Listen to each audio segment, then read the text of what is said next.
కేవలం ఒక్క సైజు అందరికీ సరిపోతుందా? ఖచ్చితంగా లేదు. పుస్తకాల విషయంలో కూడా ఈ వాక్యం నిజమవుతుంది. పిల్లలకు ఎంచుకుని చదువుకొనడానికి అనేక పుస్తకాలు ఉంటాయి. అయినా ఇతర పుస్తకాలంటే కొన్ని రకాల పుస్తకాలనే చదవడానికి సౌకర్యంగా ఉండవచ్చు. ఇది ప్రధానంగా వారి నైపుణ్యాభివృద్ధిపై ఆధారపడి ఉంటుంది మరియు పిల్లలకు పలు రకాలుగా తోడ్పడుతుంది. లెవెల్ చేయబడిన పుస్తక సేకరణ అతిపెద్ద ప్రయోజనం ఏంటంటే తమ స్వంత వ్యక్తిగత ప్రయాణం మరియు చదివే శైలి వెంబడి పయనించే ప్రతి ఒక్క చిన్నారిని ఇది ఒక వ్యక్తిగా గుర్తిస్తుంది. లెవెల్ చేయబడిన పుస్తకాలలో తమకు ఏ పుస్తకాలు అత్యంత సౌకర్యవంతంగా ఉంటాయోనని పిల్లలు అర్థం చేసుకోవడానికి సహాయపడడం మాత్రమే కాకుండా పిల్లలకు తగినటువంటి చదివే పుస్తకాలను సూచించడానికి టీచర్లు మరియు సంరక్షకులకు కూడా వీలు కలిగిస్తాయి.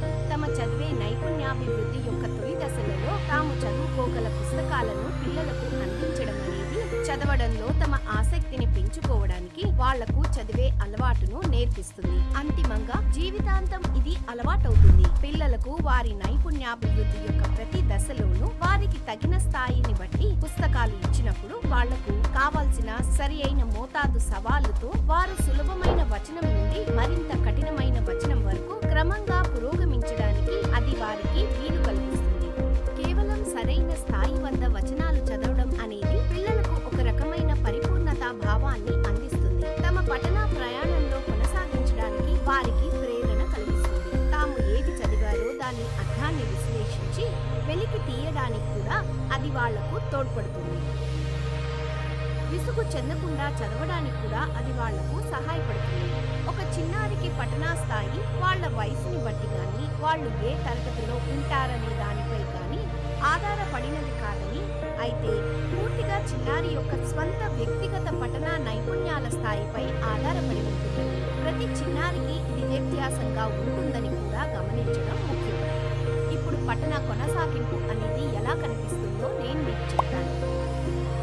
పఠన నైపుణ్యాభివృద్ధి దశల వారీగా జరుగుతుంది. అది అప్పుడే తమ పఠనా ప్రయాణాన్ని మొదలుపెట్టిన తొలి పాఠకుల నుండి మొదలై పిల్లలలో పఠనా ప్రయాణం క్రమంగా ప్రతి స్థాయిలోనూ కఠినత పెరుగుతూ పోతుంది. అది ఎటువంటి పరిస్థితికి తీసుకువెళ్తుందంటే చిన్నారి సౌకర్యంగా ధారాళంగా చదవగల స్థాయిలో వస్తుంది. అంటే దాని అర్థం పిల్లలు ఈ పఠనా ప్రయాణంలో వారు నిపుణులైన స్వతంత్ర పాఠకులు అయ్యారు. ఒక చిన్నారి యొక్క పఠనా నైపుణ్యాభివృద్ధి కోసం ఈ మొత్తం ప్రక్రియను అనుభవపూర్వకంగా గ్రహించడం ముఖ్యం. ఇప్పుడు సహజంగా వెంట వచ్చే ప్రధానమైన ప్రశ్న ఏంటంటే మనం పుస్తకాల్ని ఎలా స్థాయీకరణ చేస్తాము? రూమ్ టు రీడ్ యందు పుస్తక స్థాయీకరణ అనేది రంగుల ద్వారా చేయబడుతుంది. కఠినత యొక్క పుస్తకాలు వాటి యొక్క స్థాయికి సంబంధించిన కఠినత్వాన్ని అనుసరించి రంగులు ఇవ్వడం జరుగుతుంది. అప్పుడు పిల్లలు తమకు తగిన స్థాయి ఎంపిక చేసుకోవచ్చు, తమ సహజ స్థానానికి పురోగమించవచ్చు. ఆ స్థాయిలు ఆకుపచ్చ, ఎరుపు, ఆరెంజ్, తెలుపు, నీలం మరియు పసుపచ్చ రంగుల్లో ఉంటాయి. అందులో ప్రతి నమూనా రంగు ఒక క్లిష్ట స్థాయిని పోలి ఉంటుంది. పుస్తక స్థాయీకరణ నమూనా అంతటినీ కలిపి గ్రో బైగా పిలుస్తారు. ఈ క్రింది పుస్తకాలను కొన్ని లెవెల్స్ లో ఉంచినప్పుడు మనం మనసులో ఉంచుకోవాల్సిన అంశాలు. విషయాంశం అది సముచితంగా ఉందా? టార్గెట్ వయో సమూహానికి సుపరిచితంగా లేదా ఆసక్తిగా ఉందా? మరియు భావజాలాలు సరళీకరించబడ్డాయా? చిత్రాలు, బొమ్మలు కథను చెప్పడంలో గాని వాటిని వివరించడంలో గాని సహాయపడతాయా? ఆ పుస్తకంలో ఎన్ని చిత్రాలున్నాయి? భాషా నిర్మాణం, భాషలో పునరావృత పదాలు, వ్యాఖ్యాంశాలు చేరి ఉన్నాయా? భాష మరియు పదజాలము ఎంత కఠినంగా లేదా సరళంగా ఉంది? పొడవు, ఒక పేజీలో ఎన్ని పదాలున్నాయి? ఆ పుస్తకంలో ఎన్ని పేజీలున్నాయి? పాఠ్యాంశాలు, పుస్తక స్థాయిలు బోధనా పద్ధతులకు లేదా ఫ్రేమ్వర్క్లకు ఎంతవరకు సంబంధించి ఉన్నాయి? నేపథ్య పరిజ్ఞానం, మరి పాఠకుల నేపథ్యము మరియు అనుభవాలు వచనాన్ని అర్థం చేసుకోవటానికి తగినట్లుగా ఉన్నాయా? రూపము, టైప్, సైజు, స్పేసింగ్ మరియు పేజీ లేఅవుట్ పాఠకుల అవగాహనను ఎలా ప్రభావితం చేస్తాయి?